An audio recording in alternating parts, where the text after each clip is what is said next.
नए लॉ का नाम क्या है? मैं नाम ही नहीं जानता। तो क्या है?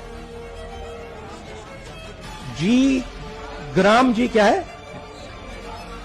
ग्राम जी पता नहीं क्या जी গ্রাম জি क्या है? মন বুদ্ধি অল্প বুদ্ধিৰ এইজনে ভাবিছে শ্ৰীৰামৰ নাম নলৈ গোটেই হিন্দু জাতিটোক বেজ্জত কৰিছে বুলি ভাবিছে।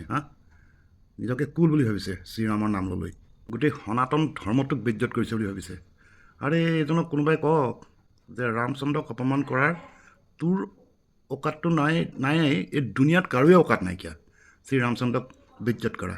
তোৰ নিচিনা এটা মন বুদ্ধি হয়তো দুৰ্ঘটনাবশতঃ মানে জন্ম হোৱা এটা ৰাজনীতিজ্ঞ দুৰ্ঘটনাবশতঃ জন্ম হোৱা এটা ৰাজনীতিজ্ঞ। তোৰ অকাত আছে নেকি ৰামচন্দ্ৰক বেজ্জতিত কৰিবলৈ?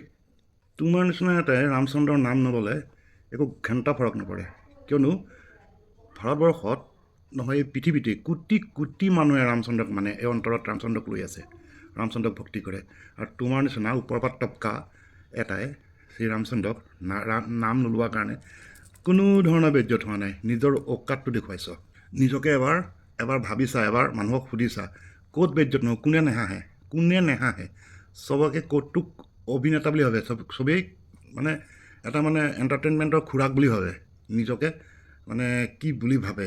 ৰামচন্দ্ৰক বেজ্জত কৰিছে। এয়া হ'ল যুৱৰাজ হ'বলগীয়া আমাৰ কিছুমানে ভাবি থোৱা আমাৰ ভাৰতৰ প্ৰধানমন্ত্ৰী নিজকে বেজ্জতি কৰিছে, ভাবিছে কুল হৈ পিনে ভাবিছে মই গোটেই সনাতন জাতিটোক বেজ্জত কৰিছিলোঁ যে ৰামচন্দ্ৰক বেজ্জত কৰিবলৈ ভাবিছে, কিন্তু নিজে নিজকে বেজ্জত কৰি আছে।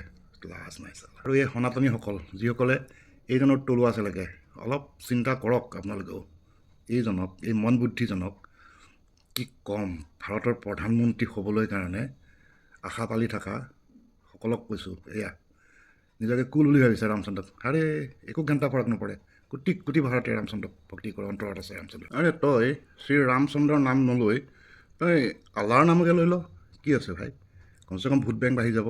নহ'লে ফিৰোজ গান্ধীৰ নাম ল। ফিৰোজ গান্ধীৰ নাম ল'ব নোৱাৰ, কাৰণ তোৰ নিজৰ জাতটো গম পাই যাব না। ই এনেকুৱা এটা মানে কাৰ্টুন হয়, প্ৰতি ঘণ্টাত ইয়াক মানে ই বেজ্জত হয়, কিন্তু সি নিজেই গম নাপায়, প্ৰতি মুহূৰ্তত বেজ্জত হয়। চবেই এণ্টাৰটেইনমেণ্টৰ খোৰাক বুলি ভাবে, কিন্তু সি গম নাপায় নিজকে বহুত কুল বুলি ভাবে। জয় শ্ৰীৰাম।